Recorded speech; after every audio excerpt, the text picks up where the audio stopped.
Hello everyone, welcome to Vidyashri academy. I hope you are doing well. आज हम पढ़ने वाले हैं वर्ल्ड हिस्ट्री के कुछ इम्पॉर्टेंट क्वेश्चन, जिसमें हम 3 मार्कर, 6 मार्कर और 15 मार्कर डिस्कस करेंगे।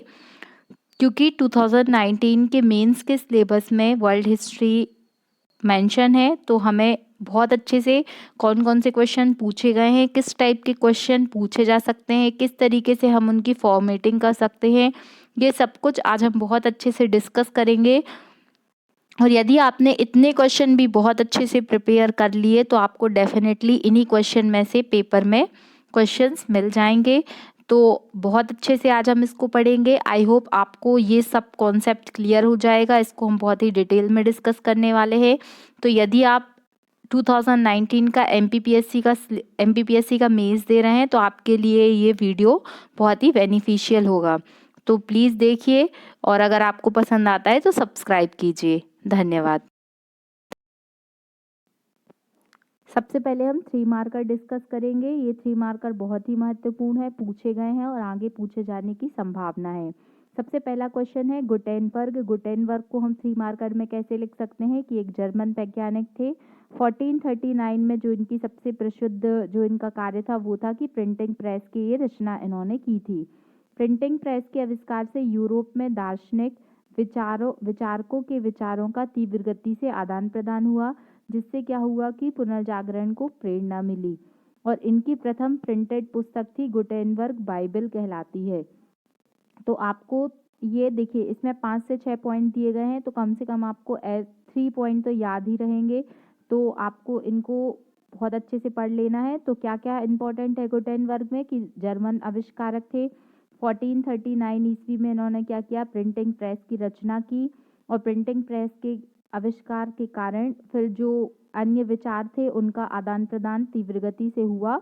और इनकी प्रथम प्रिंटिंग पुस्तक थी गुटेनबर्ग बाइबल कहलाती है। तो आई होप आप गुटेनबर्ग 3 मार्कर में लिख लेंगे। सेकंड जो है 3 मार्कर वो है कैक्सटन। कैक्सटन ये क्या है, क्या रहे हैं ये ब्रिटिश राजनयिक, लेखक और व्यापारी थे। इनके द्वारा सर्वप्रथम इंग्लैंड में छापा खाना स्थापित किया गया। तो इंग्लैंड में जो सबसे पहला छापा खाना बनाया गया था तो वो कैक्सटन ने बनाया था। और छापाखाना स्थापित करने से दार्शनिकों के विचार, बाइबल आदि के मूल सिद्धांतों का क्या हुआ, समाज में प्रसार हुआ। फिर व्यक्तिवाद क्या है। यदि आपको व्यक्तिवाद को 3 मार्कर में लिखना है तो आप किस तरीके से लिखेंगे कि पुनर्जागरण काल में यूरोप में पुरातन सामाजिक धार्मिक दशाओं की प्रतिक्रिया स्वरूप नई सार्वजनिक अवधारणा उत्पन्न हुई। व्यक्तिवाद का सार आत्मसंतुष्टि और स्वयं की उपलब्धियों से गौरव की अनुभूति करना है तथा अपनी उपलब्धियों का श्रेय ईश्वर के बजाय स्वयं को देना है। देखो ये थोड़ा सा लैंग्वेज टिपिकल है, मैं आपको इजीली लैंग्वेज में बताती हूँ। व्यक्तिवाद का मतलब होता है कि अगर मैं कोई कार्य कर रही हूँ तो मैं उस कार्य का श्रेय ईश्वर को ना देकर, चूंकि ये कार्य मेरे द्वारा किया जा रहा है, तो स्वयं को प्रायोरिटी देना, वही व्यक्तिवाद कहलाता है। तो इसके फलस्वरूप विभिन्न चित्रकारों ने, कलाकारों ने कृतियों के नीचे अपने जो हस्ताक्षर करना शुरू किया। जैसे आप माइकल एंजेलो की जो भी देखेंगे कृति, तो उसमें उनके सिग्नेचर आपको मिल जाएंगे। तो ये सब कहाँ से शुरू हुआ, तो ये व्यक्तिवाद को बढ़ावा देता है। आई होप आप समझ गए होंगे। आप इसे अपनी लैंग्वेज में भी लिख सकते हैं। फिर दांते को जो प्रीवियस ईयर के पेपर हैं उसमें पूछा गया है। ये इटली के निवासी थे, पुनर्जागरण कालीन महान विचारक थे। देखिए मैं आपको एक चीज बताती हूँ कि कभी भी अगर आपको कोई ऐसा व्यक्तित्व दिया जाता है जो प्रसिद्ध रहा है इतिहास में, और मान लीजिए आपको उसके बारे में कोई डिटेल पता नहीं है बहुत अच्छे से, लेकिन आपको ये जरूर उनका एक या दो काम भी पता है, तो आप उसे बहुत अच्छे से बनाकर लिख सकते हैं।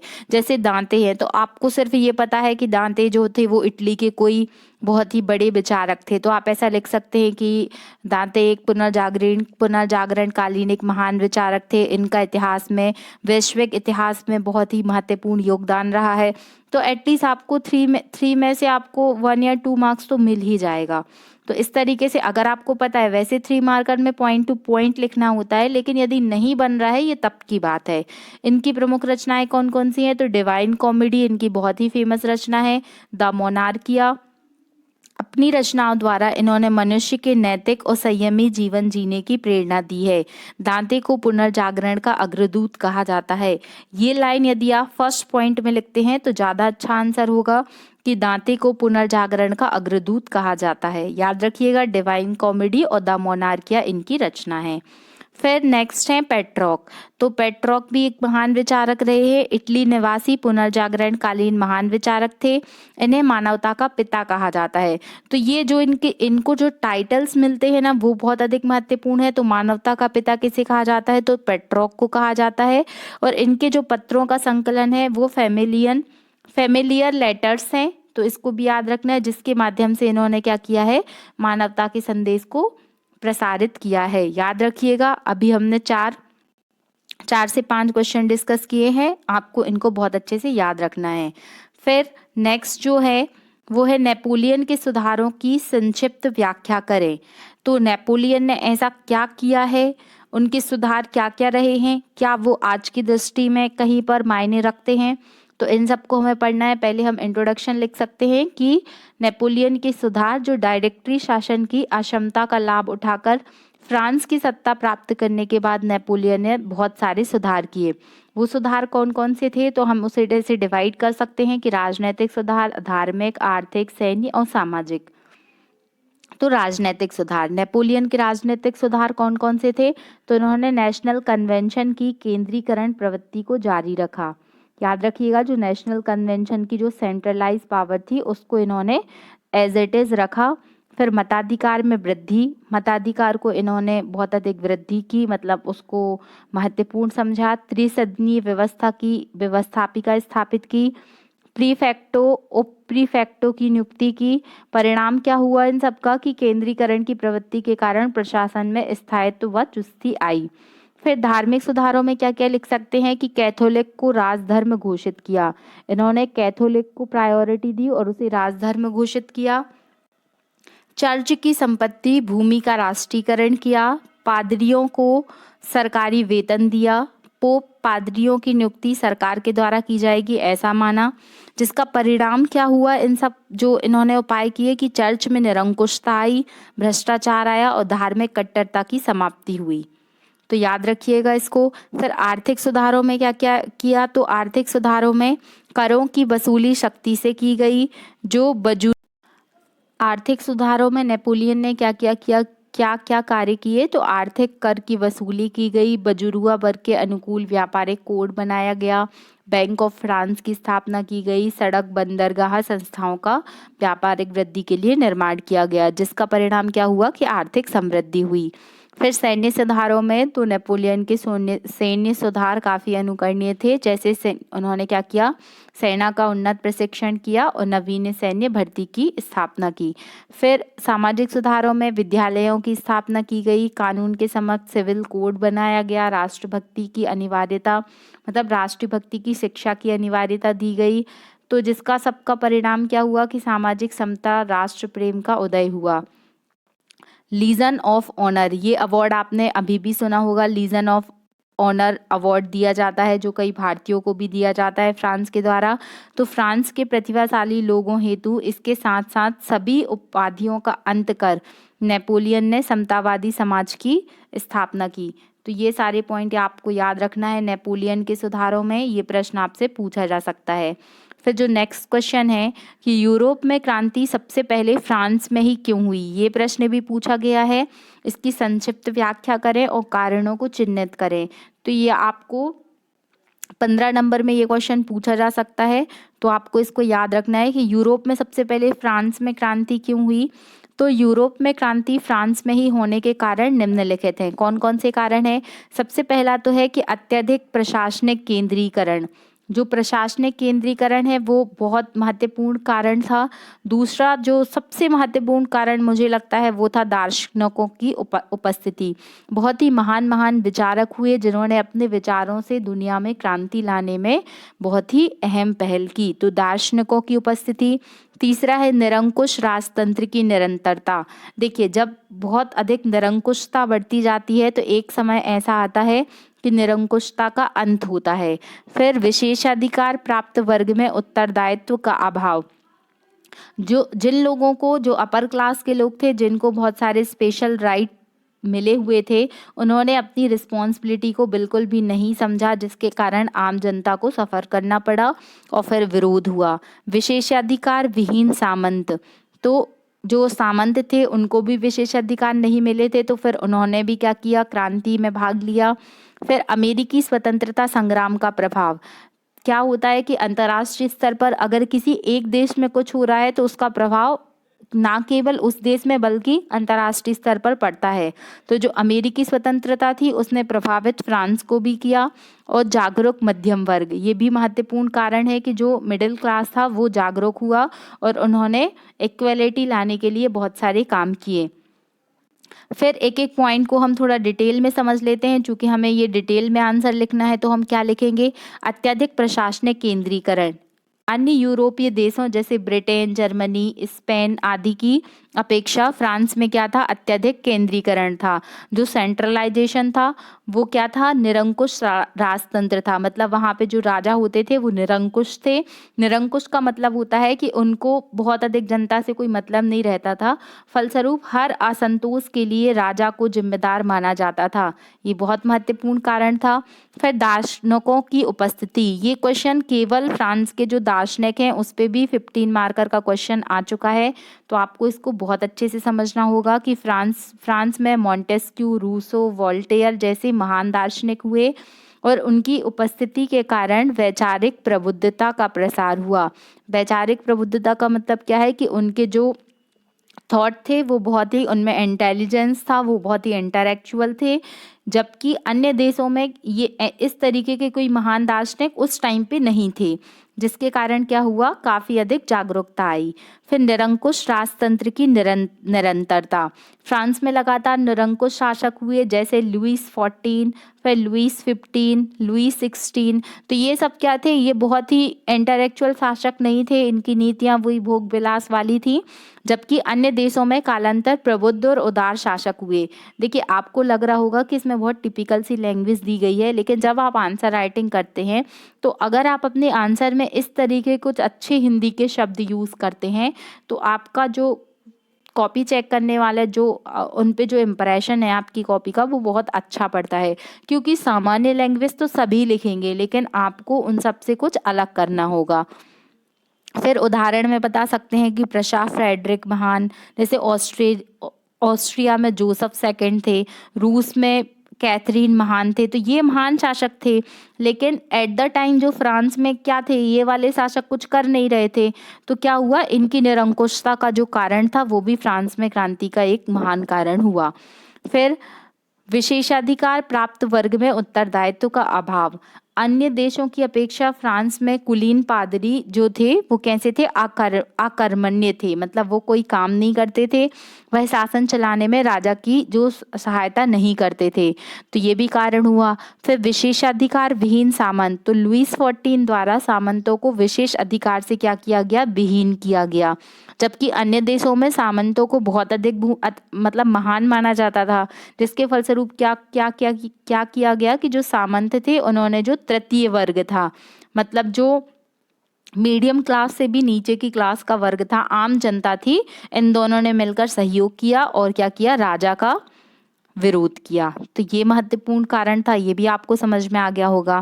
फिर अमेरिकी स्वतंत्रता संग्राम का प्रभाव, अब अमेरिकी स्वतंत्रता संग्राम ने फ्रांस में क्रांति को किस तरीके से इफेक्ट किया, तो फ्रांस के सैनिकों द्वारा अमेरिकी क्रांति में भाग लेने के जागरूक मध्यम वर्ग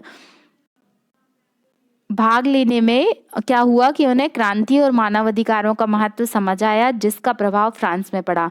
चूंकि जब अमेरिका में क्रांति हुई तो अमेरिका में क्रांति के लिए कुछ अमेरिकी सैनिक भी गए, तो उन्होंने देखा कि किस तरीके से अपने राइट के लिए ह्यूमन अपने राइट के लिए लड़ रहा है, किस तरीके से क्रांति होती है। तो एक उनको प्रीव्यू देखने मिल गया था कि जिसका जो रिजल्ट था वो भी पॉजिटिव मिला।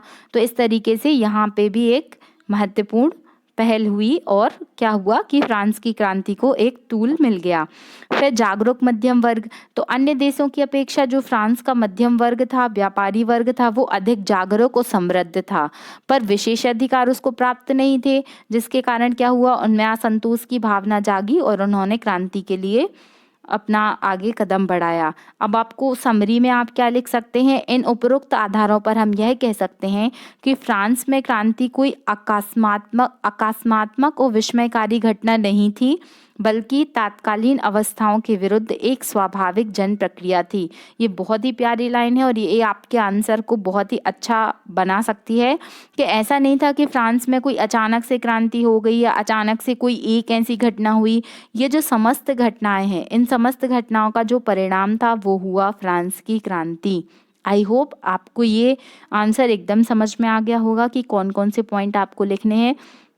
देखिए, वर्ल्ड हिस्ट्री कभी भी आपको रटने से याद नहीं होगी, आपको हमेशा ही उसको समझना पड़ेगा। और अगर एक बार आपको कॉन्सेप्चुअली समझ में आ गया तो किसी भी टाइप का क्वेश्चन पूछा जाएगा आप ज़रूर लिख देंगे। तो ये वाला आंसर आपको समझ में आ गया होगा कि यूरोप में सबसे पहले फ्रांस में ही क्रांति क्यों हुई, इसकी व्याख्या कारण आप सबको अब बता देंगे। फिर नेक्स्ट क्वेश्चन है कि राष्ट्रसंघ की असफलता के कारणों की चर्चा कीजिए। यह प्रश्न भी पूछा गया है। तो राष्ट्रसंघ क्या है, इसको क्यों बनाया गया और इसकी असफलता के कारण क्या थे, तो इसको भी हमें बहुत डिटेल में पढ़ना पड़ेगा, तभी हमें समझ में आएगा कि प्रथम विश्व युद्ध के उपरांत 10 जनवरी 1920 को राष्ट्रसंघ की स्थापना की गई। प्रीलिम्स में ये प्रश्न पूछा जा सकता है कि राष्ट्रसंघ की स्थापना कब की गई, तो 10 जनवरी 1920 को की गई। राष्ट्रसंघ का मुख्य उद्देश्य अंतर्राष्ट्रीय सद्भावना में वृद्धि करना था। अंतर्राष्ट्रीय सद्भावना में वृद्धि हो, यही राष्ट्रसंघ को बनाने का उद्देश्य था। अंतर्राष्ट्रीय शांति को बढ़ाना और युद्ध के कारणों को समाप्त करना। किंतु आगे चलकर राष्ट्रसंघ क्या बन गया, एक शक्तिहीन संगठन साबित हुआ, जिसके कारण निम्नलिखित थे। क्या ऐसे कारण थे कि अंतर्राष्ट्रीय स्तर पर कोई युद्ध ना हो, शांति बनी रहे। इस उद्देश्य को जो बनाने का कारण था वही समाप्त हो गया, जो क्या हुआ, राष्ट्रसंघ के फेलियर का कारण बना। तो राष्ट्रसंघ क्यों सफल नहीं हो पाया, अब हमें ये पढ़ना है। तो जो पहला पॉइंट है वो पॉइंट है, इसको अच्छे से पढ़िएगा कि राष्ट्रसंघ का गठन वर्साई की अपमानजनक संधि के आधार पर होने के कारण पराजित राष्ट्र उसे विजेता राष्ट्रों के स्वार्थ सिद्धि का एक उपकरण मानते थे। ये सब क्या है, देखिए, राष्ट्रसंघ का जब गठन हुआ तो वर्साई की बहुत ही अपमानजनक संधि थी। आई होप आपने इसके बारे में डिटेल में पढ़ा होगा, नहीं पढ़ाया होगा तो मैं बता दूंगी। तो वर्साई की अपमानजनक संधि के आधार पर होने के कारण पराजित राष्ट्र उसे विजेता राष्ट्रों की स्वार्थ सिद्धि का एक उपकरण मानते थे। इसी के कारण जर्मनी, इटली, जापान ने उसकी अवहेलना कर उसकी सदस्यता त्याग दी। राष्ट्रसंघ बना, तो राष्ट्रसंघ बनने पर जो राष्ट्र थे जो हारे हुए थे, मतलब जर्मनी, इटली, जापान, उनका ऐसा सोचना था कि राष्ट्रसंघ जो है वो वर्साई की संधि के अपमानजनक कारण से बनाया गया है और यदि वो राष्ट्रसंघ की सदस्यता लेते हैं तो ये उनकी सेल्फ रिस्पेक्ट के खिलाफ होगा। तो उन्होंने क्या किया कि इस संगठन की सदस्यता ही त्याग दी। तो सबसे बड़ा फेलियर तो यहीं से शुरू होता है, क्योंकि जो राष्ट्रसंघ बनाया गया था उसका उद्देश्य था कि संपूर्ण राष्ट्र में शांति हो, लेकिन जब किसी संघ को सदस्यता ही त्याग कर दी जा रही है, इसका मतलब तो यही है कि ये देश तो सीधे सीधे राष्ट्र संघ के अस्तित्व को नकार रहे हैं। तो आई होप आपको ये पॉइंट समझ में आ गया होगा।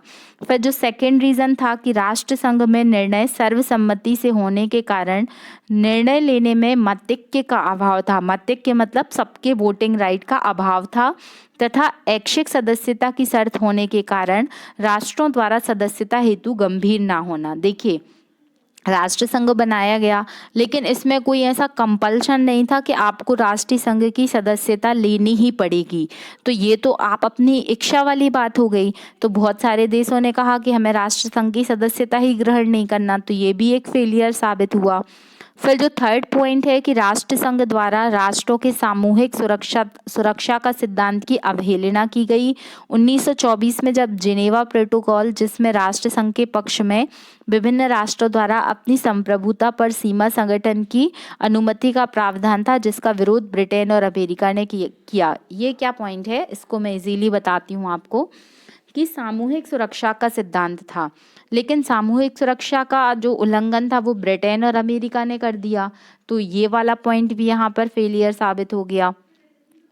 फिर आपसी तुष्टीकरण की नीति। अब ये तुष्टीकरण क्या होता है, तुष्टीकरण मतलब होता है कि अगर मेरा काम बन रहा है तो कोई जो नियम है उसको ना मान के अपना काम बना लेना।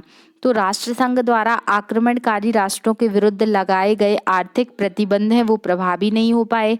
उदाहरण के लिए ब्रिटेन की जर्मनी के प्रति तुष्टीकरण की नीति हो गई, तो ये वाला पॉइंट भी फेलियर साबित हो गया। फिर विभिन्न राष्ट्रों का संघ के प्रति जो दृष्टिकोण था वो बहुत अलग अलग था। सब लोग अपने निजी स्वार्थ की पूर्ति करना चाहते थे।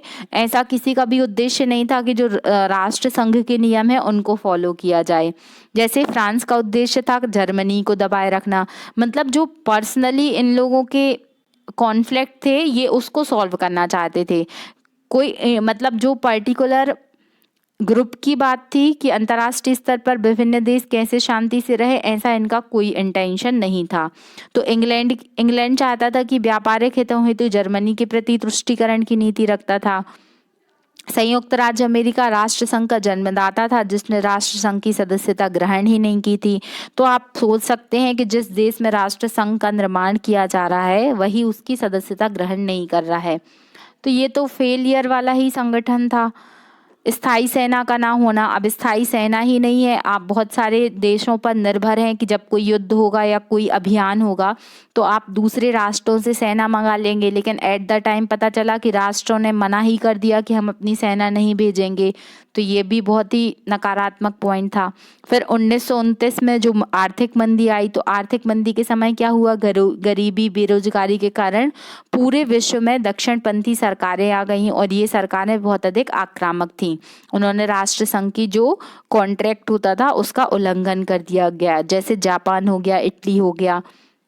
फिर अधिनायकवाद का उदय। अधिनायकवाद मतलब क्या होता है कि कोई व्यक्ति, मतलब कोई एक पर्सनालिटी है, केवल उसी का जो है वो सब कुछ प्रभावित चल रहा है। जैसे हिटलर दुनिया पे शासन करना चाहता था। मुसोलिनी जैसे तानाशाह, इन्होंने तानाशाही सत्ता को अपनाया और तानाशाही ने सत्ता में आने के बाद राष्ट्रसंघ के नियमों की धज्जियां उड़ाना शुरू कर दिया।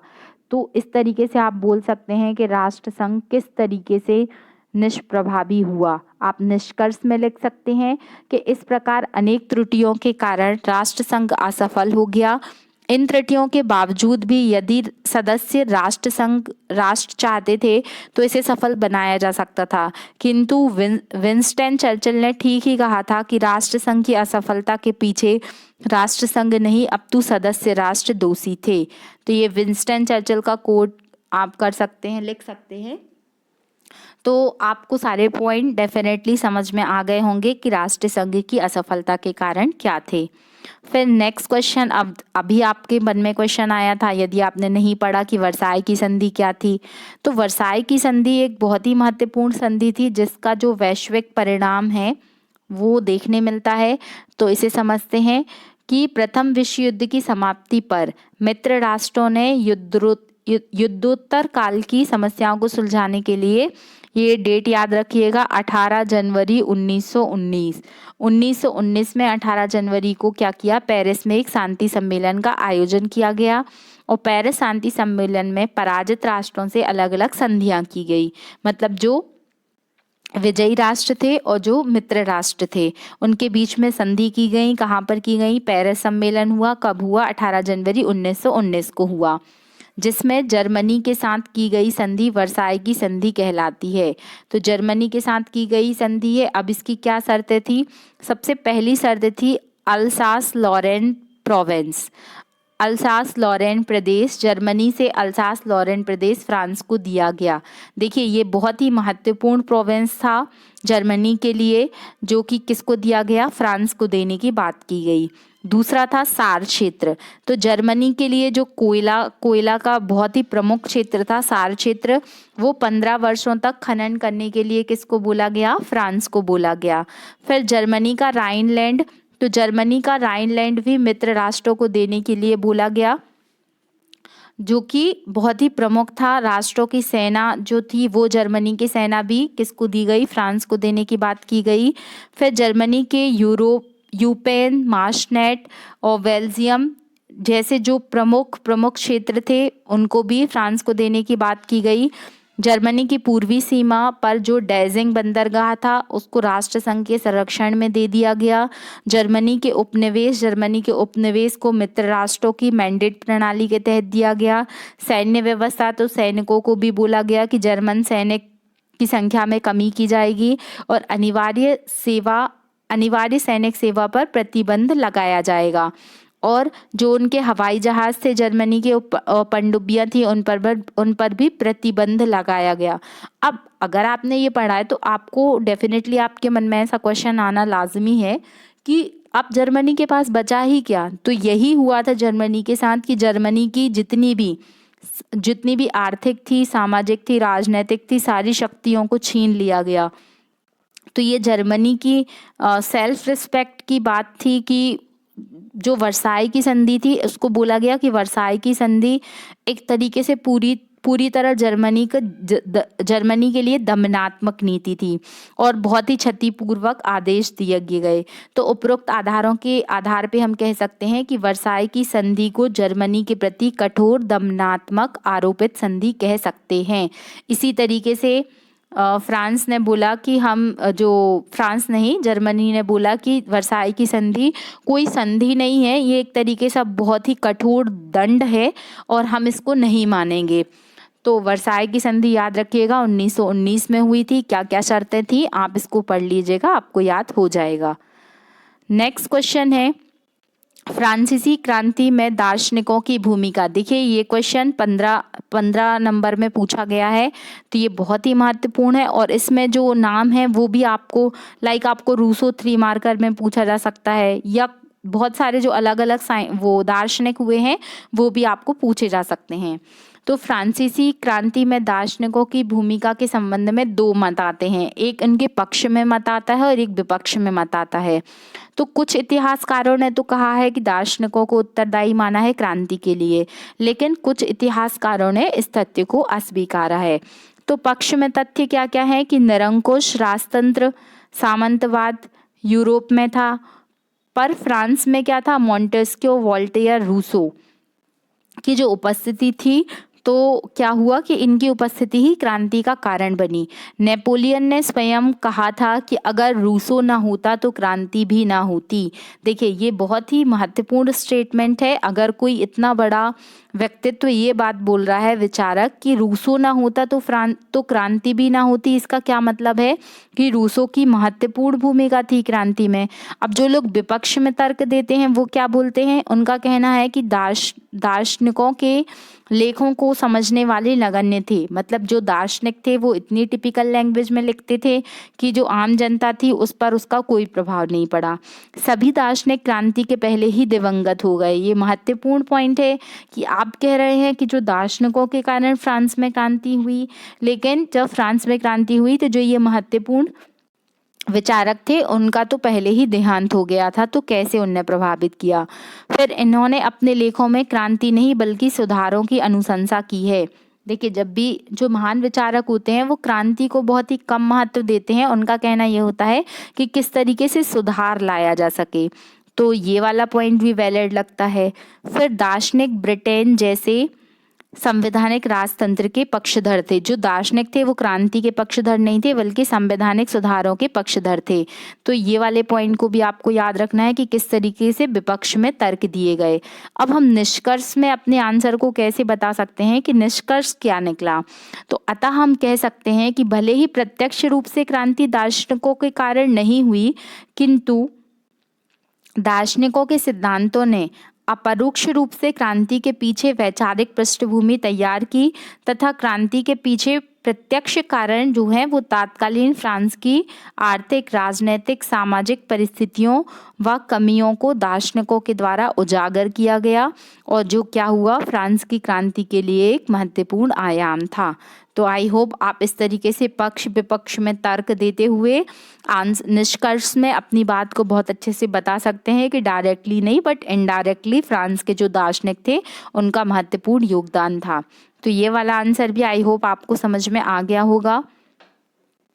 फिर नेक्स्ट क्वेश्चन है कि यूरोप में क्रांति सबसे पहले ही फ्रांस में क्यों हुई, तो ये हम डिस्कस कर चुके हैं पहले। फिर मोस्ट इम्पॉर्टेंट क्वेश्चन और वर्ल्ड हिस्ट्री का एक सबसे महत्वपूर्ण क्वेश्चन है, जिससे वर्ल्ड हिस्ट्री हम पढ़ रहे हैं उसका एक तरीके से बोल सकते हैं कि पहला क्वेश्चन ही बोल सकते हैं कि पुनर्जागरण क्या है, व्हाट इज रेनेसा। पुनर्जागरण की शुरुआत इटली से ही क्यों हुई, ये बहुत ही महत्वपूर्ण क्वेश्चन है, इसको आपको पता होना ही चाहिए। तो पुनर्जागरण, पुनर्जागरण मतलब होता है रेनेसा, फिर से जागना। फिर से जागने का क्या मतलब है, क्या अभी तक सो रहे थे, यहाँ पर जागने का मतलब सो के उठने से नहीं है बल्कि विचारों के जागरण से है। तो पुनर्जागरण का शुरुआत जो हुई वो कहाँ से हुई, इटली से हुई। तो इसके जो मुख्य कारण थे वो थे इटली की ज्योग्राफी कंडीशन, कुस्तुनतुनिया का पतन और उदारवादी समाज।